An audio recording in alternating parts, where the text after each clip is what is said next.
नमस्कार दोस्तों, नई सोच नई दिशा में आपके एक बार फिर से स्वागत है। तो आज हम डिस्कस करेंगे टीजीटी आर्ट्स टेट जून 2019 में ये करवाया गया था। आज इसका हम अंतिम पार्ट आपसे डिस्कस करेंगे। 5 पार्ट इसके बना चुका हूँ। अगर किसी भी पर्सन ने वो नहीं देखे तो आप प्लेलिस्ट में जाके भी देख सकते हैं। ऑनलाइन टेस्ट का लिंक आपको डिस्क्रिप्शन में डाल दी जाएगा, उसके ऊपर आप क्लिक करके भी अपना इवेल्युएशन कर सकते हैं ऑनलाइन टेस्ट को देख के। तो बहुत ही महत्वपूर्ण क्वेश्चन है आने वाले हिमाचल एग्जाम के लिए, तो वीडियो को अंत तक देखें। जो नए हैं वो चैनल को सब्सक्राइब कर लें ताकि आने वाले हर वीडियो की अपडेट आपको समय समय पर मिलती रहे। तो चलते हैं आज के पहले क्वेश्चन की तरफ। ये रहा पहला क्वेश्चन, एशिया का सबसे बड़ा मत्स्य प्रजनन केंद्र कहाँ स्थित है? तो ध्यान से इसका राइट आंसर बताएं। एशिया का सबसे बड़ा मत्स्य प्रजनन केंद्र हिमाचल प्रदेश के किस जिले में स्थित है? 4 ऑप्शन आपके पास हैं, ध्यान से इसका राइट आंसर बताएं। जून 2019 में टीजीटी आर्ट्स का टेट ये करवाया गया था। इसमें कुल आपके 91 जी के क्वेश्चन पूछे गए थे। ऑनलाइन टेस्ट का लिंक आपको डिस्क्रिप्शन में डाल दी जाएगा और साइट में भी डाल दी जाएगा। वहाँ से आप क्लिक करके इस ऑनलाइन टेस्ट को दे सकते हैं और अपना इवेल्युएशन कर सकते हैं। एक एक क्वेश्चन आपके एग्जाम के लिए काफ़ी महत्वपूर्ण है। तो इसका राइट आंसर होगा A option, B option right, Deoli Bilaspur. ये रहा अगला क्वेश्चन, एनसीसी की स्थापना कब हुई थी? जल्दी से इसका राइट आंसर बताएं। एनसीसी की स्थापना कब हुई थी? तो इसका राइट आंसर होगा सी ऑप्शन राइट, 1948 ईस्वी में एनएनसी की स्थापना हुई थी। अगर इसका हेडक्वार्टर पूछा जाए तो दिल्ली में इसका हेडक्वार्टर है। तो ऐसे क्वेश्चन भी आपके एग्जाम में बनेंगे, तो वीडियो को ध्यान से देखें। अगर पूरी डेट पूछी जाए तो पूरी डेट भी बता सकते हैं आप। 14 अप्रैल 1948 में एनसीसी की स्थापना हुई थी। हेडक्वार्टर इनका दिल्ली में है। ये रहा अगला क्वेश्चन, कुंभ मेला कितने वर्षों के बाद लगता है? जो कुंभ मेला होता है वो कितने वर्षों के बाद लगता है? और आप मुझे ये बताएं, जो कुंभ मेला लगता है वो भारत के कौन से राज्य में ये कुंभ मेला लगता है? तो जो कुंभ मेला लगता है वो 12 वर्षों के बाद आता है। ये रहा अगला क्वेश्चन, गदर पार्टी के संस्थापक कौन थे? तो इसमें से आपको बताना है कि जो गदर पार्टी थे उसके संस्थापक कौन थे। तो इसका राइट आंसर होगा लाला हरदयाल गदर पार्टी के संस्थापक थे। आप मुझे ये बताएं कि इस पार्टी की स्थापना कब की गई थी। देखते हैं आप आने वाले हिमाचल एग्जाम के लिए कितनी तैयारी कर रहे हैं। ये रहा अगला क्वेश्चन, जैन धर्म के ग्रंथ कल्पसूत्र की रचना किसने की थी? जो जैन धर्म का ग्रंथ था कल्पसूत्र, उसकी रचना किसके द्वारा की गई थी? तो इसका राइट आंसर होगा भद्रभु के द्वारा कल्पसूत्र की रचना की गई थी। ये रहा नेक्स्ट क्वेश्चन, लोकसभा में शून्यकाल कितने समय का होता है? लोकसभा में शून्यकाल का जो समय होता है वो कितने समय का होता है? लोकसभा की अधिकतम सीटें कितनी है, इसे कौन से आर्टिकल में रखा गया है, इसका कार्यकाल कितना होता है, इसकी नियुक्ति किसके द्वारा की जाती है, उसके बारे में हम विस्तार से चर्चा पहले ही कर चुके हैं। तो जल्दी से इसका राइट आंसर बताएं। जो लोकसभा का शून्यकाल समय होता है वो 1 घंटे का होता है। तो ऐसे क्वेश्चन भी आपके पॉलिटिकल साइंस के पूछे जा रहे हैं टीजीटी टेट आर्ट्स में, तो आपके लिए काफ़ी महत्वपूर्ण है। इस तरह के हर एग्जाम में आपके लिए क्वेश्चन पूछे जाएंगे। मुर्रा किस पालतू प्राणी की नस्ल है? तो जल्दी से बताएं और ध्यान से बताएं, मुर्रा किस पालतू प्राणी की नस्ल है? गाय, भैंस, कुत्ता, भेड़? देखते हैं सबसे पहले कौन इसका राइट आंसर बता पाता है। तो इसका राइट आंसर होगा भैंस मुर्रा पालतू प्राणी की नस्ल है। ये रहा अगला क्वेश्चन, दमन और दीप की राजधानी क्या है? जो दमन और दीप है उसकी राजधानी क्या है? तो इसकी राजधानी है डी ऑप्शन राइट, दमन। कथकली नृत्य किस प्रांत से संबंधित है? तो ध्यान से इसका राइट आंसर बताएं। तब तक मैं आपको बता दूं, भारतनाट्यम जो नृत्य है वो कहाँ का नृत्य है? भारतनाट्यम ये आपके तमिलनाडु का। नेक्स्ट बात करें कथक, तो ये कथक कहाँ का है? उत्तर भारत का। अगली बात करें कथकली, तो कथकली आपका है केरल का। कथकली नृत्य कहाँ का है? केरल। मोहिनी आटम ये कहाँ का है? ये भी केरल का है। तो केरल से दो नृत्य आपके कथकली एंड मोहिनी आटम। नेक्स्ट बात करें कुचिपुड़ी, तो ये कहाँ का नृत्य है? ये भी आपके आंध्र प्रदेश का है। अगली बात करें बिहू, तो बिहू कहाँ का नृत्य है? ये आपका असम का। अगली बात करें घूमर, तो कई बार आपको एग्जाम में इस तरह के नृत्य पूछ जाते हैं, तो घूमर है आपका राजस्थान का। नेक्स्ट बात करें गरबा, तो जो गरबा नृत्य है वो भारत के किस राज्य से संबंध रखता है? गरबा, तो ये रखता है आपका गुजरात। अगली बात करें तमाशा, तो तमाशा कहाँ का नृत्य है? तो ये आपके महाराष्ट्र का। तो आशा करता हूँ कि जितने भी नृत्य आपको बताए गए, अगर आपको एग्जाम में इस तरह से पूछे जाएं तो प्लीज़ गलत करके मत आइए, ध्यान से टिक कीजिए। ये रहा नेक्स्ट क्वेश्चन, स्वर्णिम चतुर्भुज योजना किस नाम से जुड़ी है? सड़क निर्माण, बांध निर्माण, भवन निर्माण, आभूषण निर्माण। चार ऑप्शन आपके पास हैं, ध्यान से इसका राइट आंसर बताएं। स्वर्णिम चतुर्भुज योजना किस से जुड़ी है? तो इसका राइट आंसर होगा सड़क निर्माण से। आप योजना का नाम भी याद रखें, स्वर्णिम चतुर्भुज। भारत का कौन सा नगर सन सिटी के नाम से विख्यात है? तो ऐसे क्वेश्चन आपके टीजीटी टेट में पूछे जा रहे हैं। जो भी टेट कमीशन और अन्य एग्जाम की तैयारी कर रहे हैं वो इस वीडियो को ध्यान से देखें और अंत तक देखें। तो इसका राइट आंसर होगा पूरी भारत का सन सिटी के नाम से विख्यात है। अष्टध्यायी किसकी रचना है? तो ध्यान से इसका राइट आंसर बताएं। अष्टध्यायी किसकी रचना है? तब तक मैं आपको बता दूं, जो कलहण थे इनके द्वारा कौन सी पुस्तक लिखी गई थी? जल्दी से इसका राइट आंसर बताएं। अष्टध्यायी किसकी रचना है? तो कलहण के द्वारा राज तरंगिणी लिखी गई थी, जो कि कश्मीर का इतिहास बताती है। इसमें कश्मीर के इतिहास का वर्णन किया गया है। अगर बाण भट्ट की बात करें तो इनके द्वारा कौन सी पुस्तक लिखी गई है? हर्ष चरित्र एंड कदाबरी। तो अष्टध्यायी किसकी रचना है? पाणिनि। अगर आप मुझे ये बताएं चाणक्य के द्वारा कौन सी पुस्तक लिखी गई है? ये रहा अगला क्वेश्चन, ज्ञानपीठ पुरस्कार किस क्षेत्र में दिया जाता है? तो ध्यान से राइट आंसर बताएं।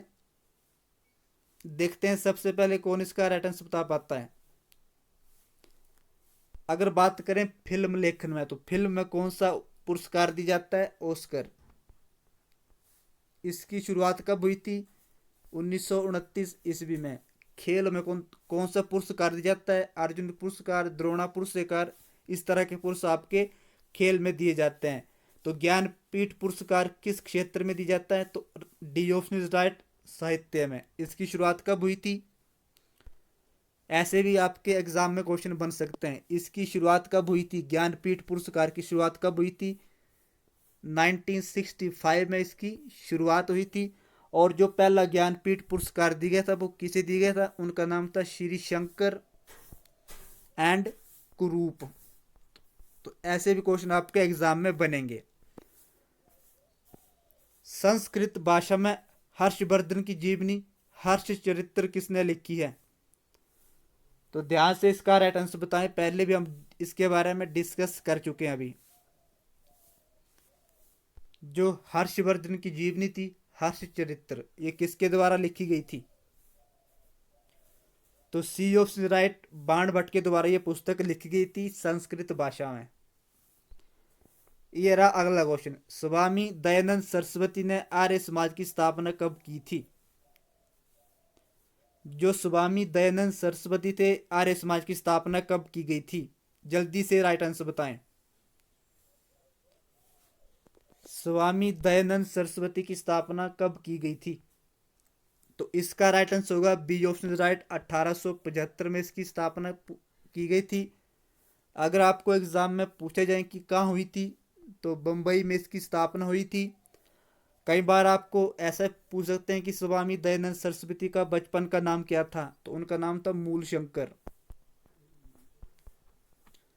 और एग्जामिनर आपसे इस तरह पूछ सकता है कि इनकी मृत्यु कब हुई थी, स्वामी दयानंद सरस्वती की मृत्यु कब हुई थी? 1883 ईस्वी में इनकी मृत्यु हुई थी। और इनके द्वारा एक नारा दिया गया था, वेदों की ओर लौटो, वेदों की ओर लौटो, इनके द्वारा ये नारा दिया गया था। तो स्वामी दयानंद सरस्वती की स्थापना कब हुई थी? 1875 में। कहाँ पे हुई थी? बम्बई में। बचपन का नाम क्या था? मूल शंकर। मृत्यु कब हुई थी? 1883 ईस्वी में। तो इस तरह के भी क्वेश्चन आपके एग्जाम में पूछे जा सकते हैं, तो वीडियो को ध्यान से देखें। और अंत, ऐसा कि आपको पता है कि वीडियो के अंत में हम जितने भी भारत के नेशनल पार्क है उनके बारे में हम डिस्कस करते हैं, क्योंकि वहाँ से हर एग्जाम में एक क्वेश्चन पूछा जाता है। तो आज हम डिस्कस करेंगे कि तेलंगाना में कितने नेशनल पार्क हैं। अगर किसी को पता है कि तेलंगाना में कितने नेशनल पार्क हैं, तो पहले तो मुझे आप वो बताएं, तेलंगाना में कितने नेशनल पार्क हैं? अगर किसी को पता है तो प्लीज़ बताएं। तेलंगाना की बात करें तो वहाँ पे 2 नेशनल पार्क हैं। अगर नाम पूछा जाए तो नाम भी आपको पता होना चाहिए। इस चैनल के माध्यम से हम डिस्कस कर रहे हैं। पखाल वन्य जीव अभयारण्य आपके तेलंगाना में स्थित है। अगर आपसे वन्य जीव प्राणी पूछी जाए कि इस नेशनल पार्क में कौन कौन से वन्य जीव प्राणी पाए जाते हैं पखाल, तो वहाँ पे आपके तेंदुआ, उसके बाद आगे आपका सांबर, तेंदुआ, सांबर, भालू, जंगली सूर, ये पखाल है जो तेलंगाना में वन्य जीव अभयारण्य है। ये इस तरह के वन्य जीव प्राणी पाए जाते हैं। अगली बात करें तो काबला, काबला वन्य जीव अभयारण्य भी आपके तेलंगाना में स्थित हैं। उसके बाद हम बात करते हैं कि असम में कितने नेशनल पार्क हैं। असम में कितने नेशनल पार्क हैं? असम में कितने नेशनल पार्क हैं? अगर किसी को पता है तो प्लीज बताएं। असम में। वीडियो को ध्यान से देखें, यहां से आपका एक क्वेश्चन जरूर आएगा, चाहे कोई भी आपका एग्जाम हो, टीजीटी कमीशन हो, एलटी कमीशन हो, जेपीटी कमीशन हो, क्लर्क हो, यहां से एक क्वेश्चन आपका जरूर आता है। तो मुझे बताएं असम में कितने नेशनल पार्क हैं? तो असम में भी 2 नेशनल पार्क हैं। कौन कौन से? नाम सुना होगा आपने, मानस राष्ट्रीय उद्यान, मानस राष्ट्रीय उद्यान ये आपका असम में स्थित है। नेक्स्ट बात करें, आपने सुना होगा काजीरंगा राष्ट्रीय उद्यान, काजीरंगा राष्ट्रीय उद्यान भी आपके असम में स्थित है। यहाँ पे कौन कौन से वन्य प्राणी पाए जाते हैं, इस तरह से भी आपके एग्जाम में पूछा जा सकता है। तो जो आपका काजीरंगा राष्ट्रीय उद्यान है, वहाँ पे एक सींग वाला गैंडा सुना होगा आपने, एक सींग वाला गैंडा बहुत ही फेमस है। काजीरंगा राष्ट्रीय उद्यान में असम में एक सींग वाले गैंडे होते हैं, वो बहुत ही ज़्यादा है। और जो जंगली सूर तो होते हैं, पर उनके साथ भैंसा भैंसा होता है, वो भी बहुत ही फेमस है असम में। कितने बताए मैंने आपको? असम में 2 नेशनल पार्क। कौन कौन से बताए? मानस राष्ट्रीय उद्यान, मानस, उसके बाद काजीरंगा, ये आपके 2 नेशनल पार्क हैं असम में। उसके बाद, उसके पहले मैंने आपको बताया तेलंगाना में। तेलंगाना में कौन कौन से बताए? पखाल एंड काबला। उसके बाद बताया मैंने आपको असम में मानस एंड काजीरंगा। उसके बाद बात करें राजस्थान में, तो राजस्थान में कितने हैं उसकी संख्या भी आपको याद होनी चाहिए, और कौन कौन से हैं। राजस्थान में 3 राष्ट्रीय उद्यान हैं। कौन कौन से? घाना पक्षी विहार, घाना पक्षी, बिहार, उसके बाद रणथंभौर, रणथंभौर, उसके बाद आता है कुंभलगढ़, कुंभलगढ़। ये आपके 3 राष्ट्रीय उद्यान है राजस्थान में। कौन कौन सी प्रजाति हैं? जो घाना पक्षी है वहाँ पे सांबर, काला हिरण, जंगली सूर, मुर्गा, इस तरह के आपके वन्यजीव प्राणी पाए जाते हैं। तो पहले दिन हमने झारखंड में कितने बताए थे आपको? झारखंड में 3 नेशनल पार्क हैं। उसके बाद बात की थी हमने बिहार की, बिहार में 1 हैं। उसके बाद हमने बात की थी गुजरात की, तो गुजरात में कितने? 2। उसके बाद हमने बात की थी उत्तराखंड, तो उत्तराखंड में हमने बात की, तो उत्तराखंड में कौन सा नेशनल पार्क है? अगर किसी को याद है तो बताएं। तो वो था कार्बेट। उसका पुराना नाम भी पूछ सकते हैं, तो उसका पुराना नाम भी बताया था मैंने आपको, हेली। उसके बाद हमने बात की थी उत्तर प्रदेश में, उत्तर प्रदेश में भी आपके 2 नेशनल पार्क हैं, इसे भी आप याद रखें। अगर वीडियो नहीं देखी आप तो आप पीछे वाली वीडियो में देख सकते हैं, उसको अच्छे ढंग से हमने विस्तार से बताया उसमें आपको। तो उसके बाद हमने बात की थी कर्नाटक में, तो कर्नाटक में कितने हैं? 4। आज मैंने आपको बताया तेलंगाना में पाखल, काबला, उसके बाद बताया मैंने आसाम मानस, काजीरंगा, उसके बाद मैंने आपको बताया राजस्थान घाना, रणथंभौर, कुंभलगढ़। तो 20 राष्ट्रीय उद्यान के बारे में हम इस वीडियो के माध्यम से डिस्कस कर चुके हैं। तो आशा करता हूँ कि अगर आपको वीडियो अच्छी लगे तो प्लीज़ चैनल को लाइक, शेयर एंड सब्सक्राइब जरूर कर दें, ताकि आने वाले हर वीडियो की अपडेट आपको ऐसे ही मिलती रहे। तो जितने भी आपके HP टेट में जो TGT आर्ट्स में GK क्वेश्चन पूछे गए थे वो पूछे गए थे 90। इसका ऑनलाइन टेस्ट का लिंक आपको डिस्क्रिप्शन में डाल दी जाएगा। 91 क्वेश्चन आपके लिए, एक क्वेश्चन आपके लिए महत्वपूर्ण है आने वाले हिमाचल एग्जाम के लिए। आप किसी भी टाइम लिंक पे क्लिक करके उस ऑनलाइन टेस्ट को दे सकते हैं और साइट में भी जा सकते हैं।